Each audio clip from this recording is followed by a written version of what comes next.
মানে ঘোলা করার জন্য, তারা ঘোলা পানিতে মাছ শিকার করার জন্য আজকে এই ধরনের উস্কানি দিচ্ছে। আমরা কোনো অবস্থাতেই ভারপ্রাপ্ত চেয়ারম্যান জনাব তারেক রহমান আমাদেরকে নির্দেশ দিয়েছেন আমাদেরকে শান্ত থাকার জন্য, ধৈর্য ধারণ করার জন্য। এই জন্য আমরা ধৈর্য ধারণ করছি এবং শান্ত পরিবেশ আমরা বজায় রাখছি।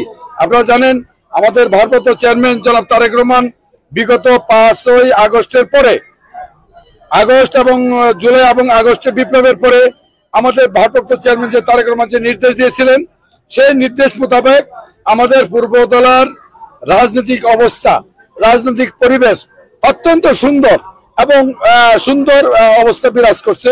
কোনো ধরনের বিশৃঙ্খলা সৃষ্টি হয় নাই এবং কোনো অপ্রীতিকর ঘটনাও ঘটে নাই। যদিও বিচ্ছিন্ন দুই একটা ঘটনা ঘটছে, সেটা আমরা দলীয়ভাবে শক্ত হাতে সেগুলো আমরাকে সামাল দিয়েছি।